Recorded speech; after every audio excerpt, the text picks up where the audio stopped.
बिस्मिल्लाहिर्रहमानिर्रहीम, अस्सलाम वालेकुम। Welcome back to my channel. आज हमारी किचन में बनने लगा है कस्टर्ड। बिगनर्स के लिए, जो अभी कुकिंग जिन्होंने स्टार्ट किया और उनको ये चीज़ें बनानी नहीं आती। ठीक है, रेसिपी स्टार्ट करते हैं। सबसे पहले हमें चाहिए दूध अगर ऑलरेडी उबला हुआ, आपने उसे उबालना नहीं है, सिर्फ पकाना है। ठीक है, जो मैं यूज़ कर रही हूँ ये पहले से उबला हुआ था, इसलिए मैंने इसको पकाने के लिए छोड़ दिया। दूसरी तरफ आपने कस्टर्ड मिक्स करना है।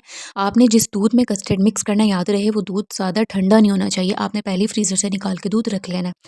ठीक है, ये मैंने एक का कस्टर्ड लिया है, मैंगो फ्लेवर है, स्ट्रॉबेरी भी आता है, बनाना भी आता है, आप पे डिपेंड करता है जो आपको फ्लेवर पसंद है आप वो यूज़ कर लें। तो इसमें मैंने साथ साथ डाला और साथ साथ इसको अच्छे से हिलाया। आप अगर डायरेक्ट डालेंगे ना दूध में कस्टर्ड तो वो गुठलियाँ बन जाएगी, दूध भी वेस्ट, कस्टर्ड भी वेस्ट, कुछ हाथ नहीं आएगा। नॉर्मल सा नीम गर्म दूध लेना है, उसमें हमने ये कस्टर्ड अच्छे से मिक्स कर लेना है।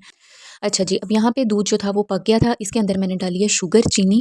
जितनी आपको चीनी पसंद है आप उतनी डाल लें। ज़्यादा पसंद है, ज़्यादा कम पसंद है तो कम चीनी डालें। और इसको फिर हमने अच्छी तरह पकाना है। दूध की कंसिस्टेंसी जो है वो आपने गाढ़ी रखनी है।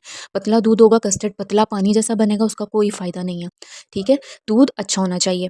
ठीक है, बाद में इसे अच्छे से हिला रही हूँ पवे की मदद से, ताकि दूध जो है वो थिक हो जाए, थोड़ा गाढ़ा हो जाए। इतना भी गाढ़ा नहीं होना चाहिए कि बहुत ही एक्स्ट्रा गाढ़ा, ठीक है, नॉर्मल होना चाहिए।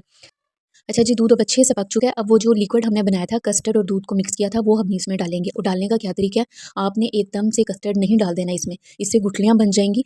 आपने जैसे एक स्पून डाला, ठीक है, उससे हिलाते ही रहना है। आपने स्पून को बिल्कुल भी स्टॉप नहीं करना, आपने कंटिन्यूसली इसको हिलाते रहना है जब तक पूरा कस्टर्ड इसमें ना डल जाए। ठीक है, अब मैंने स्पीड थोड़ी तेज़ किया ताकि टाइम हमारा बच जाए। मैं साथ साथ कस्टर्ड इसमें ऐड करती जा रही हूँ और जो पवा है उसको अच्छी तरह हिलाती जा रही हूँ, ताकि कस्टर्ड जो है वो अच्छे से मिक्स हो जाए। ज़रा सी भी इसमें कोई गुठली ना हो, ज़रा सा भी ये इधर उधर मतलब कि मिक्स मैश ना हो जाए। ठीक है, ये देखें इस तरह से आपने ऐड करना है इसमें।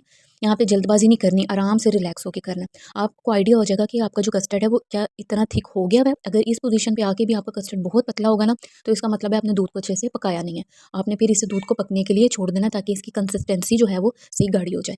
बहुत से लोग पतला कस्टर्ड भी यूज़ करते हैं, अभी इसमें फ्रूट्स वगैरह डलेंगे। यहाँ पे आके मुझे ऐसा लग रहा था कस्टर्ड बहुत ज़्यादा गाढ़ा हो गया, इसलिए मैंने इसमें थोड़ा सा दूध ऐड कर लिया। और दूध मैंने ठंडा ऐड नहीं किया था, उसको थोड़ा सा ओवन लगाया, नीम गर्म किया, उसके बाद मैंने इसमें ये ऐड कर लिया जी। इसको पकाने के बाद ये हमारी कंसिस्टेंसी बिल्कुल रेडी है हमारा कस्टर्ड। ये देखें, आप आवाज़ भी सुन सकते हैं इसकी, ऐसी कंसिस्टेंसी हमें कस्टर्ड के लिए चाहिए। ये देखें ऐसे बिल्कुल।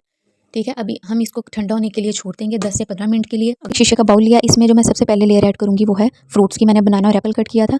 आपने जब कस्टर्ड एक साथ बना लिया, कस्टर्ड में आपने फ्रूट्स ऐड नहीं कर देने, कस्टर्ड एक अलग से बना के इसमें आपने फिर लेयर्स देनी होती हैं।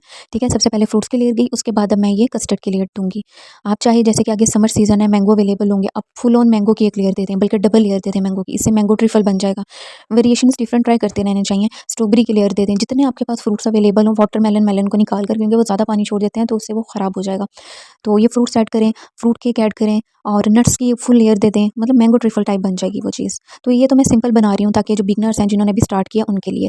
अब जी मैंने एक लेयर दी फ्रूट की, फिर कस्टर्ड की, फिर फ्रूट की, फिर कस्टर्ड की। अब लास्ट में मैं जिसमें ऐड करूँ, मेरे पास अवेलेबल थे डाइजेस्टिव बिस्किट्स, मैंने वो ऐड किए। आप कैंडी बिस्किट ऐड कर सकते हैं, बिस्किट मीठे ही ऐड करने हैं आपने, टैग बिस्किट वगैरह ऐड नहीं करना। ये जी सिंपल सी रेसिपी थी। ये देखें माशाल्लाह कितना अच्छा लग रहा है। रेसिपी पसंद आई हो तो लाइक सब्सक्राइब कीजिएगा। थैंक यू, अल्लाह हाफिज़।